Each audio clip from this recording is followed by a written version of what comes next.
Esta semana, el Ministerio de Interior y Policía informó que solo en lo que va del 2025 se han registrado 15.000 accidentes viales, de los cuales el 65% involucró motocicletas.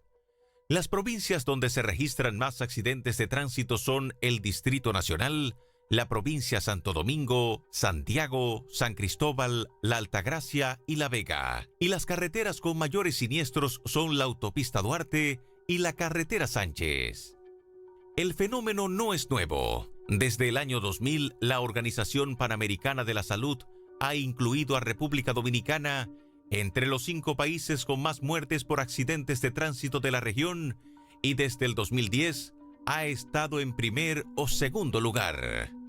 Este flagelo también tiene un alto costo para el Estado. Solo los accidentes durante el 2023 le costaron al sistema de salud dominicano 130.000 millones de pesos, el equivalente al 2.2 del PIB del país. Recientemente se han anunciado iniciativas para el uso de alcoholímetros y radares de velocidad, pero aún no vemos que esto se haya masificado, mientras las violaciones a la ley de tránsito están a la vista de todo el mundo. Hoy en la mesa de esta noche, María Cela, analizamos las raíces de este grave problema social que enluta a miles de familias cada año y qué podemos hacer para que República Dominicana deje de ser un líder mundial en accidentes de tránsito.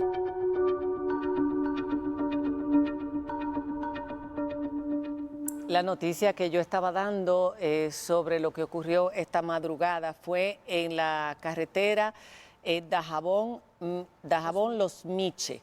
El suceso, cuando una motocicleta que competía a alta velocidad impactó a los uniformados. Un militar está herido, un policía muerto, un jovencito que acababa de graduarse de la academia y que tenía toda la ilusión de hacer bien su trabajo, tratando de impedir esta carrera. Murió también, por supuesto, el joven Julio César Ramos Solís, mientras el agente era Julio César Ramos Solís, y el civil identificado como Walfrey Minaya, de 19 años, era el motorista. Bueno, María Cela, eso es parte de las estadísticas, que la mayor parte de los fallecidos por accidente de tránsito en República Dominicana son hombres jóvenes. Así es, una desgracia más. Tenemos como invitados al doctor Algeres Jerez, encargado de la gestión extrahospitalaria de la Dirección de Servicios de Atención a Emergencias Extrahospitalarias. Bienvenido, gracias por estar con nosotros. Andiel Galván, director de Seguridad Vial del Intran. Gracias, Andiel, por estar nuevamente aquí. El doctor César Roque, que ha venido varias veces a estas mesas y que seguirá viniendo mientras sea necesario, doctor. ¿Verdad que sí? Director del Hospital Darío Contreras, donde termina la mayoría de todos estos. Él se sonríe porque es que la verdad es que es increíble, esto no cambia, no mejora, por más que se hagan quejas. Se queje la gente y se tomen medidas. Franklin Glass, presidente ejecutivo de la Cámara Dominicana de Aseguradores y Reaseguradores, gracias por estar aquí. Y Vicente Reyes. Don Vicente es padre de Aida Nicole Reyes Gómez. Ustedes saben, la jovencita de 21 años que cuando trató de cruzar la Churchill la noche del 26 de febrero fue impactada por un vehículo donde venía una señora conduciendo, a la que se le hizo una prueba de alcoholemia y que dio por encima de los niveles aceptados. Esto ha sido un caso que conmovió muchísimo, porque fue hace muy poco tiempo, porque era una muchachita joven que estaba a punto de graduarse de la universidad con la vida por delante. Y le damos las gracias a él por estar con nosotros. Está de duelo en medio de todavía el shock de haber perdido a su hija adorada en esta forma. Y para cualquiera, solamente yo mencionarlo, me imagino a uno de mis hijos y me sentiría completamente indignada. Yo sé que usted se ha quejado, vamos a empezar por aquí. Usted, que fue protagonista, o sea, como padre de una víctima, estuvo involucrado en todo el proceso. ¿Usted se siente que el proceso que se llevó a cabo luego del accidente era el correcto, el debido, y que eso, al llevarse a corte, dio el resultado esperado? ¿O usted tiene quejas de la forma en que hasta ahora se ha manejado este proceso, este accidente? Sí, buenas noches por la invitación. Ciertamente, claro, nosotros desde el primer momento que nos presentamos, luego del hecho, que nos presentamos al centro de automovilística, que era donde estaban detenidos las personas que estuvieron involucrados en la colisión, tanto el chofer, el jovencito que conducía el vehículo donde viajaba mi hija, como la persona que los impactó. Lo primero es que para realizar la prueba de alcoholemia fue a presión de nosotros. 3 horas, 2:12 de la madrugada. Y el accidente fue 10:30, 10:40. Con exactitud esos datos no los tenemos. Entonces, me refiero a la exactitud de la hora del accidente. Porque Sí. la hora del accidente está según las declaraciones que dan los conductores en el acta oficial que se levanta. Pero eso no nos da seguridad a nosotros de saber si esa fue la hora exacta. Solo nos lo daría una filmación de una cámara donde se muestra realmente a qué hora fue o una información oficial que Y pueda... no ha habido. No la hemos tenido hasta el momento. Entonces, ¿qué resulta? Cuando nosotros vemos que la autoridad llamada a regular y fiscalizar a los conductores, según la ley, no hace su trabajo, y para hacerlo es a base de presión de un padre que acaba de perder una hija, y lo que se me ocurre es, oye, esto no, yo no puedo, por memoria de mi hija, no puedo irme a llorar y dejar que el hecho no traiga un ruido que cree y que genere consecuencias en la sociedad, porque así Claro. otras personas, otros padres han perdido y yo sintiendo lo que me abordó en ese momento, la desesperación, la impotencia, la noticia de perder mi hija llena de ilusiones, que no teníamos media hora, que había salido de la casa, o sea, no tenía 45 minutos que había salido de su casa. Y yo la había despedido, él inclusive le había dicho, qué linda tú estás, mija, que te vaya bien. O sea, nunca pensé lo mismo que usted dice. O sea, cuando yo pensaba en que a mi hijo, a uno de mis hijos le pudiese pasar algo, era un pensamiento que no se procesa. Es un pensamiento que uno trata de imaginarlo, pero uno se detiene y le da para atrás, porque uno no tiene la valentía de darle continuidad a ese pensamiento. Y realmente nosotros enfrentar este proceso con esa debilidad por la DGCET. Segundo, Perdón, sí, ¿dónde se le hizo la prueba de alcoholemia a la señora? en el centro del automovilista, de la 27 de febrero, entre Núñez de Cáceres y Privada. Y como usted acaba de decir, varias horas después del accidente, cuando se va diluyendo la cantidad de alcohol en sangre. Exactamente. Entonces, nosotros decimos, háganle prueba al jovencito que estaba conduciendo también, porque yo desconozco. Yo no sé si fue una imprudencia de él, si fue una imprudencia de ella. Yo no conozco nada. Entonces, ahí le hacen la prueba al joven, sale 0.0, no marca, porque hay algo que debemos de entender. O sea, estas pruebas lo que marcan es el consumo de alcohol. Y hay unos rangos del alcohol permitido en la sangre, valores de alcohol permitido en la sangre. Pero si marco 0.1, 0.10, es porque tuvo contacto con alcohol. Ahora, de que no tenga el rango permitido que la ley te permite, ese permiso que te da la ley hasta esos niveles. Entonces, el joven dio 0.0. Ella marcó. Pero después de todo esto, la fiscal, cuando vamos a instrumentar el expediente y presentamos la acusación, nos dice que no puede hacer uso de la certificación de la certificación donde demuestra la prueba de alcohol que se le hizo, de la alcoholemia. ¿Por qué? Porque esa prueba no refleja los valores que la ley permite. O sea, los valores estipulados en la ley. La ley establece 0.50 miligramos por litro miligramos por litro, valores en sangre. Pero cuando es expirado, que es la prueba del alcoholímetro que tienen los agentes, Sí. los famosos alcoholímetros, el resultado es 0.25 miligramos por litro en aire expirado. Pero ¿qué es lo que sucede? La prueba da 0.09, la primera, y la segunda da 0.07. La primera 3 horas y pico después. Cuando la fiscal nos dice a nosotros, al abogado que nos está representando y a mí, que no la va a depositar en el expediente, nosotros decimos, bueno, pero ese es el agravante. Realmente eso es lo que determina la irresponsabilidad y a qué se debió la imprudencia de ella.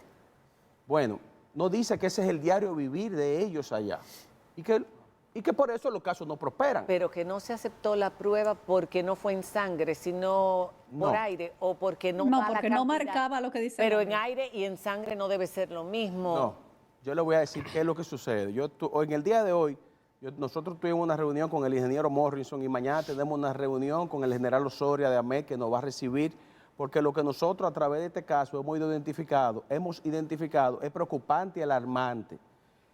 Que nosotros tenemos en los primeros lugares de accidentes de tránsito no es una casualidad, es que hay un efecto dominó en todas las instituciones que intervienen en la regulación. No es solamente el problema del DGCET, no es solamente el problema del Intran, no es solamente el problema de los fiscalizadores cuando incrementan los expedientes, no es el problema de los jueces. Cada uno tiene una cuota de responsabilidad. Está el usuario del volante, su nivel de irresponsabilidad, y está la irresponsabilidad del Estado por el costo político que conlleva aplicar la ley, se pone de lado y deja que, por ejemplo, la multa que se tenga implementado sea la multa de cuando estábamos con la ley 241. No es la multa que establece la ley 6317. Entonces, pero por ahí no es el caso concreto de nosotros. Yo le digo a Morrison hoy de cuál es la debilidad. La debilidad es la siguiente. El backtrack es el aparato que usa del alcoholímetro, el aparato del alcoholímetro Sí. que usa la DGCET, que fue recibido a través de una donación realizada por la Asociación de Bebidas Alcohólicas. Sí. Que eso salió en la prensa. Cuando yo me voy y analizo el dispositivo, fácil, introduzco la marca, la googleo, me voy a Amazon, Amazon lo vende, me voy a la página del fabricante, el fabricante me dice, con los valores de 0.7 a 0.07 a 0.09, me da una descripción de la condición en que esa persona está anímicamente. Y me dice evidentemente que la persona no está apta para conducir, pero eso en esos valores. Pero ¿cómo yo hago hacer que el juez le dé la interpretación correcta e imponga la sanción correcta en base a esa prueba? La jueza de paz, cuando nosotros le presentamos el caso con los valores, dice sí, la certificación emana de una autoridad competente porque es un juez de paz. Ahora, los valores no están de acorde, no violan la norma. No violan la ley. No violan la ley. Pero ¿dónde que viene el detalle? Nuestros agentes, nuestras autoridades han pasado por alto que esa prueba se llama Blood Alcohol Content BAC, o sea, alcohol contenido en sangre, pero por aire expirado. Entonces esos resultados llevan una fórmula que yo la descubrí googleándola, que el miligramo por litro es igual al BAC multiplicado por 2.1. O sea que, ¿cuál hubiese sido el resultado? El resultado de ese momento, Ajá, a las 2 y 12 ese de la momento. madrugada, 3 horas y 40 minutos después, hubiese sido fácil, 0.096 por 2.1 te da 20 puntos y pico. O sea, Todavía está por Dentro del debajo del valor permitido, sí, pero fue lo- 3 horas después. Exactamente. Es que la ley es extremadamente Habría que cambiar la ley. laxa en la República Dominicana con el valor de la alcoholemia. Debo decir que aquí donde yo vivo en Ontario, el límite es 0.05. 0.05. Si tú andas con más de ahí, ya te pueden multar. Y si es mucho más de ahí, preso. Pero lo peor, Diana, es que no se le haga esa prueba a la persona inmediatamente. Eso es lo que tenemos que aclarar ahora. ¿Qué es lo que pasa cuando ocurre un accidente? ¿Cómo nosotros saber cómo las víctimas también poder tener la seguridad, porque eso fue usted, porque usted pensó por encima de su dolor, pero la mayor parte de la gente no reacciona. Se les está haciendo la prueba de alcoholemia a las personas envueltas en los accidentes. ¿Cuál es la respuesta inmediata a este tipo de accidentes donde hay víctimas? En el caso de su hija, ¿cómo fue? Todo esto lo vamos a hablar cuando regresemos de la pausa. Vamos a analizar qué es lo que pasa en República Dominicana con la ley, pero también por qué tantos accidentes. Ya volvemos.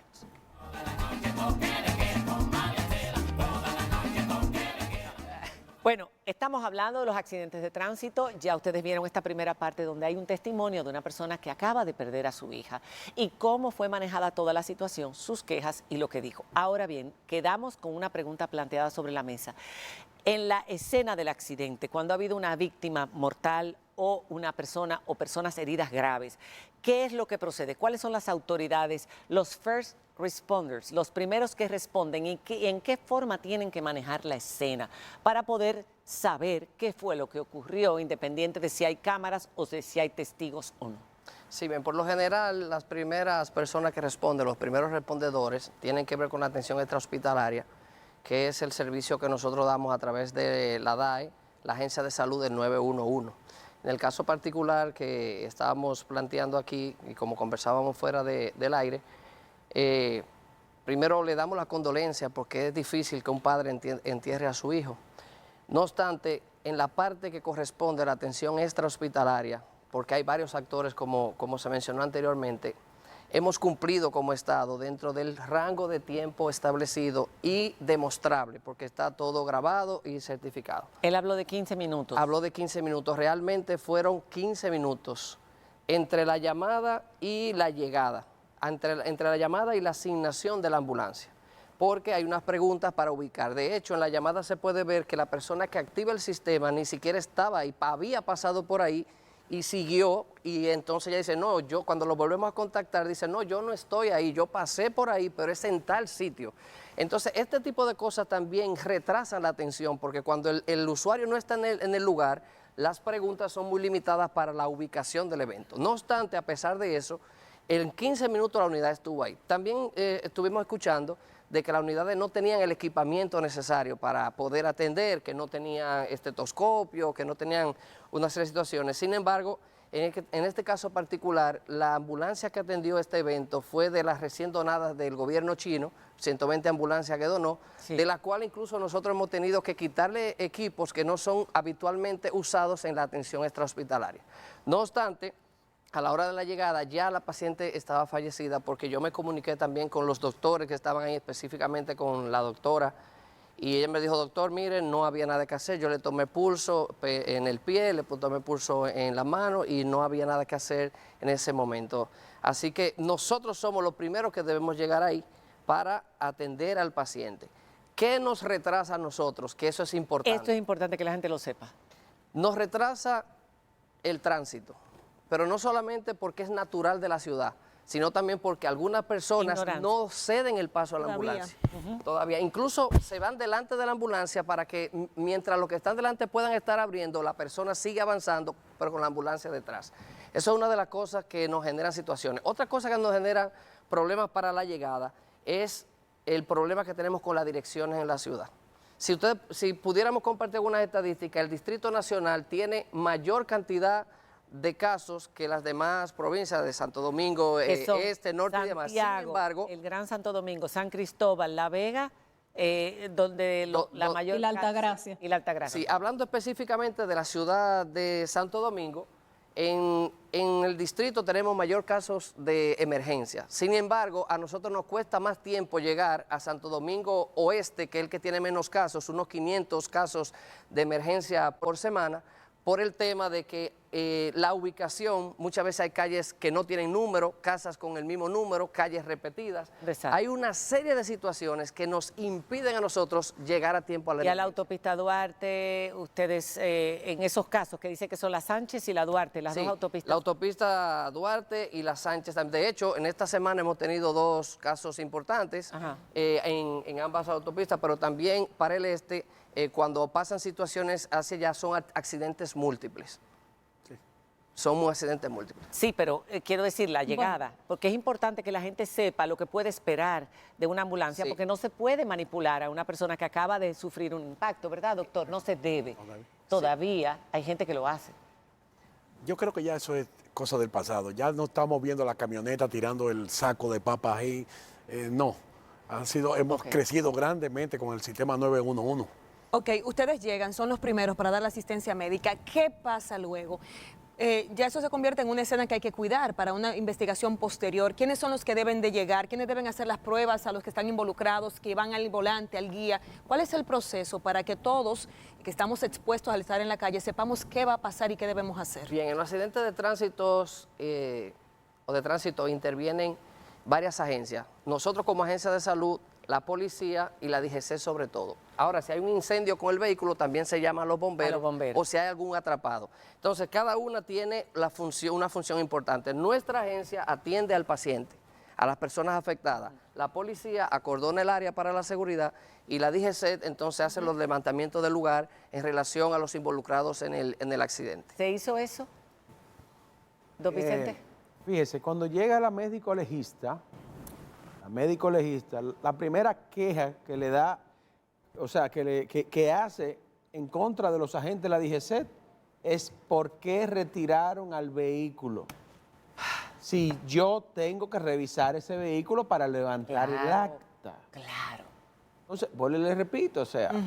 Vamos a ver, Andiel. Bueno, desde el Intran, digamos que es el órgano rector de la movilidad y la seguridad vial en el país. Pero hay una serie de instituciones que intervienen en esto. La DGCET es el órgano que tiene que aplicar la ley 6.317 y fiscalizar.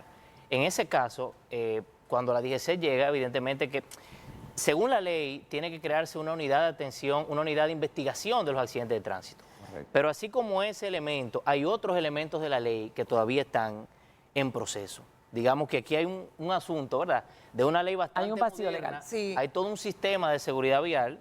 Y ahí yo quiero, bueno, primero condolerme con el padre. Yo soy padre también, el dolor sería verdaderamente muy difícil. Y bueno, en el caso, señor, estamos hablando de uno de los casos, de una de las 3.000 familias que sufren este tipo de situaciones. Bueno, entonces hay todo un sistema, digamos, que lo componen diferentes instituciones y hay una serie de herramientas de la ley que hay ¿Qué que pasa? decir. A ver, dilo. Vamos a ver. ¿Qué Dilo, decimos? ¿cuáles son las herramientas que faltan? Hay un ¿Cuál es gran el vacío rezago, legal? hay un gran rezago Faltan en la reglamentos. investigación, La investigación cuando hay un la accidente. investigación de los accidentes de tránsito, ya que Vamos a estamos estar hablando de claros, esto, vamos a estar claros. ¿verdad que sí? Bueno, y ahí quiero introducir algunos factores de riesgo. La velocidad, el alcohol, ¿verdad? El uso de casco, el alcohol. El Intran procuró recoger una serie de dispositivos, ¿verdad?, de alcoholimetría que estaban, digamos, que abandonados desde hacía 4 o 5 años. Los trajo un experto de fuera, los calibró, capacitó a los agentes. Bueno, Los exhibió sí, a la claro. prensa. No, ¿Y claro. por qué tiene que ser el padre que pida que se le haga la prueba de alcoholemia? Bueno, entonces ya ahí hay que ver, esas son las oportunidades de mejora. Hay que capacitar, hay que entrenar, pero esos alcoholímetros lo que buscan es prevenir y de alguna manera disuadir la ingesta de alcohol. En ese caso, definitivamente, que la ingesta de alcohol es un agravante, como lo dice la ley, y eso tiene que ser dilucidado. Y como dijo la médica legista, ¿por qué se llevan el vehículo? ¿Por qué se lo llevan sin que se hagan las pruebas que tienen que hacerse? ¿Por qué no se hace toda la investigación forense después del accidente? Yo no sé de eso, pero me imagino que se le debe llamar investigación forense. Hay mucha Así es, necesidad, así es. yo quisiera decir, introducir un elemento aquí fundamental. Aquí hay mucha necesidad de profesionalizar todo el sistema de fiscalización. Aquí es un asunto de régimen de consecuencias, no quiero adelantarme, pero para nosotros reducir las muertes y los lesionados por accidente, aquí tenemos que hablar de fiscalización y de régimen de consecuencias. No es solamente dando charlas, no es solamente con educación, es una combinación. Y si nosotros queremos cambiar el comportamiento ya de adultos o de jóvenes o de personas, o sea, lo que ha funcionado, por ejemplo, en Vietnam, con el tema del uso del casco, Correcto. que tiene el triple, 4 veces la cantidad de personas de motocicletas que hay aquí. 40 millones. Hace 20 años, menos del 30% utilizaba el casco. ¿Cómo lo lograron? A base de leyes Duras. que endurecieron eso. Multas. Régimen de consecuencias, o sea, la educación y la sensibilización es importante, Sí. pero son las consecuencias. ¿Cómo lo hizo España también? Que es un caso que nosotros también estamos observando y estamos recibiendo puntos. cooperación. Claro, o sea, el comportamiento humano no solamente a través de la sensibilización, de una charla, es a través de todos los mecanismos que te recuerdan a ti que tú tienes que ser prudente, que tu acción o tu imprudencia genera Y consecuencias. las pruebas de alcoholemia frecuentes. al señor- Entonces, queremos poner sobre la mesa el frecuentes. elemento del régimen de consecuencias y la fiscalización. Creo que es Franklin, importante. adelante. Sí, yo quiero poner agradeciendo la invitación y la verdad condolerme por esta situación, porque y en Seguro vemos muchos de estos casos a diario, y es la parte lamentable de lo que vemos en nuestra profesión. Pero nosotros estudiamos mucho un factor que es el que nos mueve a nosotros, que es el riesgo. El riesgo evidentemente va mutando, va creciendo con las personas. Nosotros tenemos los mismos 48.000 kilómetros cuadrados que cuando vino, ¿verdad?, la historia del descubrimiento. Y en ese mismo 48.000 kilómetros cuadrados, el país ha ido creciendo, ha ido evolucionando, hay más vías, más calles, más personas. Sí. Un riesgo donde vivían 5 personas en 400 metros cuadrados en una casa, hoy hay una torre con 100 personas. Entonces, evidentemente el tránsito similar en las mismas vías, los carros son más que el crecimiento que llevan las vías de comunicar ciudades y provincias. ¿Qué sucede? Yo pienso que algo que decía el señor ahorita era, hay una participación de todos los actores, del peatón, del carro, del camión, del motor, de las autoridades, quienes fiscalizan, quienes hacen las leyes. Yo creo que hay, y yo quiero poner un ejemplo, yo creo que cuando se quiere se puede. Si nosotros traemos el caso de la pandemia, en República Dominicana, en ese año y medio que tuvimos trancados, digamos, por un gran esfuerzo público-privado, incluso en un cambio de gobierno donde hubo una transición de un gobierno a otro, pero se quitaron las banderas políticas, y era salvar vidas. Nosotros tuvimos unas 4.000 y tantos muertes en total, fue lo que se contabilizó. Una ciudad como Nueva York, que es la segunda ciudad con más dominicanos, vivimos 4.000 muertes diarias, de personas diarias, y nosotros en todo el proceso fueron lo que Nueva York no O sea vio un que día. podemos hacerlo. Se ¿no? puede ¿Qué quiere hacer. decir? Lo que queremos hacer es un tema de educación, un tema de fiscalización. Yo creo que la gente que fiscaliza hoy no es la educación que se le dé a esa gente hace 10 años, es otra educación, es otra capacitación.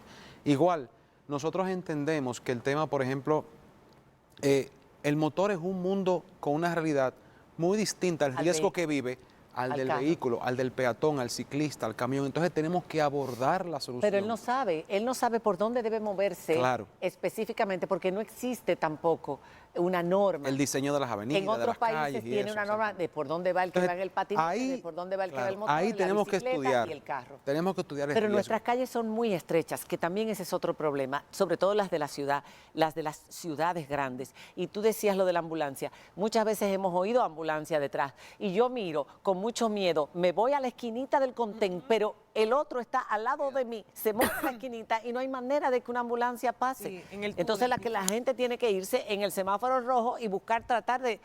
son situaciones incómodas por la forma en que Y están algo las para calles. terminar, nosotros estamos hablando de diseñadas. 3.000 y tantos muertes al año.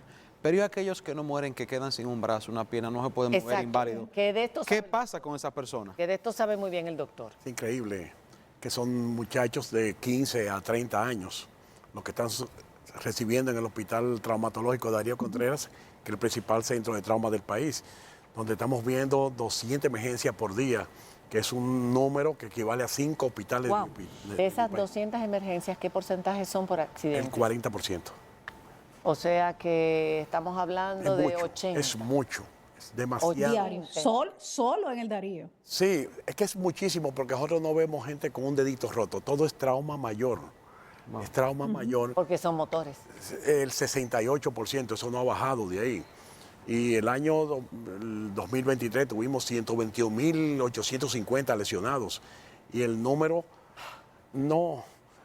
sigue estable. Nosotros estamos recibiendo 16.000 accidentados por año en el Darío Contreras. No O sea, baja por no año. ha cambiado, ha aumentado. La mortalidad baja porque se ha regularizado los departamentos de trauma del país. Y ahora mismo Claro. yo no tengo referimientos del interior porque se Del eje. resuelven. De Exacto. Pedernales no llega nada, Exacto. de ningún sitio, porque el Servicio Nacional de Salud ha equipado esos hospitales con departamentos de ortopedia que son eficaces. Ahora actualmente, que era un gran referidor, se inauguró el día 26 el Hospital Traumatológico de Taiwán, que va a arrancar en menos de 2 semanas ya la consulta y el trauma abierto, con ortopedas y Eso le personal va capacitado a ustedes. 24 horas. Eso tiene que bajarle al Darío, creo que un 15%. Y a final de año debe abrir el Hospital de Altagracia. Ok. Pero la desgracia la acaba de reseñar aquí el doctor, es que son jóvenes. Y es que quedan marcados de por vida, incapaces muchas veces, sin capacidad para trabajar, para ser productivos para ellos y para sus familias. Vamos a hacer una pausa y cuando regresemos, Diana, deja la pregunta planteada. Sí, quería dejarle una pregunta al señor Vaquero sobre el tema de las aseguradoras, porque él decía que ellos evalúan riesgos, evidentemente. Entre esos riesgos que se evalúa está el historial de conducción de las personas que están sacando esa póliza. Cuando regresemos. Vámonos por ahí. Ya volvemos.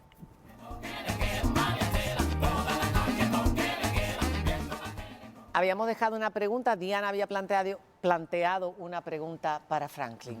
Mire, el tema del comportamiento de los conductores, sí en las aseguradoras tenemos, evidentemente, un historial. Pero a veces cuando tú pasas entre una aseguradora u otra, en lo que puede haber esa consulta o no, no es algo que está, digamos, parametrizado. Ese es uno de los proyectos que dentro de del Pacto por la Movilidad estamos creando, y eso viene acompañado de otro tema que podemos desarrollar, que es Marbete Digital y todo eso. Lo que queremos decirle a ustedes es, nosotros evidentemente tenemos un reto muy grande, porque desde el mismo tema de cumplir la ley 6317 de movilidad y 14602 de seguro, que mandan a por lo menos tener un seguro de cobertura de daños a terceros. Si tú no quieres cubrir su carro, está bien, pero los daños que yo puedo ocasionar a un tercero, solamente le está cumpliendo el 36% de los 6.100.000 vehículos que están transitando hoy. O sea, 2 millones de vehículos tienen un seguro al día. El llamado seguro de ley. Sí, por lo menos lo que hay que cumplir. Entonces, imagínese usted, todas esas personas que a veces tienen un accidente que no salen a buscarlo, porque un accidente tú no lo planificas. ¿Cómo resuelven su problema monetario cuando le causan un problema a un tercero? Franklin, te acabas de decir que de 10 personas que tienen un accidente, casi 7 no tienen seguro de ley. 6.4 no tienen un seguro al día hoy. Bueno, Pero ya eso lo dice todo. desde mi punto de vista, hay la debilidad, o sea, la falta de creencia del dominicano en las aseguradoras es que para tú cobrarle a una aseguradora, tú tienes que tener una sentencia que adquiera la autoridad de la cosa irrevocablemente juzgada. Sí, Cuando los organismos de investigación, que son los que van a sostener la acusación, no tienen los medios para hacer un buen caso que pueda ganar, ¿quién va a llevar un caso a los tribunales para obtener una sentencia donde tú tienes que hacerte valer de un abogado? A lo mejor durar 4 años en un tribunal para sacar una sentencia sin tener garantía, porque los seguros son los mejores, contratan los mejores profesionales del derecho. Vamos a terminar, vamos a terminar este programa haciendo énfasis en la ley. Porque ustedes han dicho y han todos más o menos consensuado que la autoridad es lo más importante para poder controlar el tránsito y la forma en que transitamos las ciudades. Las multas. Ahora salió, DGCET anunció unos radares que van a poner multas digitales. Pero no dijeron cómo le van a hacer saber a la persona, porque no van a tener que detener a la persona, sino que le ponen la multa cuando ven la infracción. Sí. ¿Cómo le van a hacer saber? ¿Se lo van a mandar por correo, por WhatsApp, por correo electrónico? Bueno, esa es una. Lo otro es que la mitad de las multas que se ponen al año, señora María Cela, no se pagan. Al año perimen. No pasa nada si a los 30 días usted no la paga, a pesar de que la ley dice que tiene que haber un procedimiento. Entonces, régimen de consecuencias. Aquí no va aumentando, no se le agrega mora, intereses, etcétera, una multa. Todavía no, a pesar de que lo establece la ley. Yo quiero plantear una nota positiva y optimista. La seguridad vial llegó al nivel político, o sea, hay voluntad política y una muestra de eso fue la firma de ese pacto presidencial por la seguridad vial en noviembre del 2024, donde todos los sectores, el sector asegurador, el sector salud, el sector privado, los transportistas, el gobierno, empezando por el presidente, firmaron ese pacto. Estamos preparando un plan concreto para hacer bajar esas estadísticas. Nosotros estamos en el lugar número 13 en el mundo. Número 2, después de Haití, en muerte por accidente de tránsito. Entonces, hay una voluntad en este momento, pero esto requiere de que, bueno, primero de una responsabilidad que sea compartida con la sociedad. Las empresas privadas tienen su rol, los medios de comunicación, la publicidad exterior, las aseguradoras, la sociedad, pero también el régimen de consecuencias. Tenemos que poner los recursos ahí donde hacen falta. Hay que profesionalizar la policía de tránsito, la DGC, hay que poner los recursos ahí. Y en este plan yo quiero hacer constar que es el esfuerzo del señor presidente, del director del Intran, Milton Morrison. Ese es el compromiso. Aquí se sabe que no es una varita mágica, que no hay fórmulas ahí Sí, pero queremos especiales. Claro ver. que sí, en mayo Entonces, el presidente de la República se le va a entregar ese plan, lo va a presentar al país. Hemos hecho ya varias consultas nacionales, hemos estado en La Vega, hemos estado en San Lo que Pedro, tienen hemos es que estado en empezar a Santiago. aplicarlo. Claro que sí, pero no es un plan de Doctor, ideas y de lista de deseos. Me quedan es un 2 plan de minutos. acciones concretas. Me quedan 2 30 minutos. segundos. Y Sí, quiero pero- darle tiempo a Pero es cada uno. contundente porque se sepa que el Hospital de Área Contreras recibe normalmente 200 pacientes al día.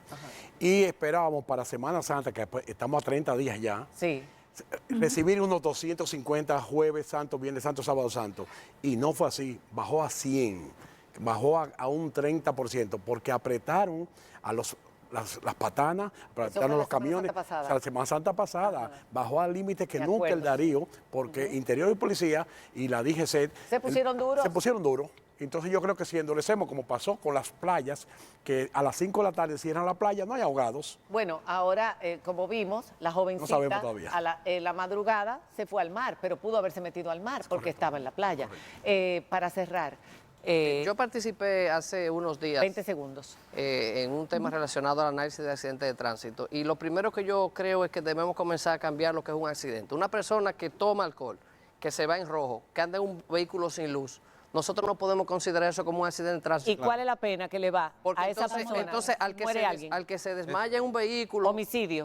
Debería ser homicidio o debería ser una pena mayor. Homicidio involuntario. Porque La esto pena son 3 años. Porque incluso no es cuestión de educación ya. Todas esas cosas la gente lo sabe. La educación Claro. sería para la escuela. Exactamente. Para la No, y escuela. por ejemplo, en el Y tema ya se me acabó en el el- tema de seguro, yo creo que Franklin. es entender qué es lo que estamos comprando. Se me acabó para- el tiempo. para Y yo quiero manejarlo. que don Vicente diga 3 palabras finales. Ciertamente el Estado debe de intervenir y olvidándose del costo político, que intervenga y ponga orden, porque así como yo perdí mi hija, otros han perdido sus seres queridos. Y nosotros que hemos decidido, teniendo la oportunidad de irnos a vivir a otro país y hacer raíces en nuestro país, queremos ser felices. Y el Estado es responsable de darme mi felicidad, dándome seguridad vial, dándome seguridad policial. Entonces el Estado que haga su trabajo Que haga su rol. y que se olvide del costo político. Necesitamos vivir en una sociedad en orden. Gracias. Gracias y nuevamente nuestras más sentidas condolencias. Gracias. Y a todos ustedes, gracias también. Muchas gracias por esta atención. Dios les bendiga. Nos vemos mañana. Gracias.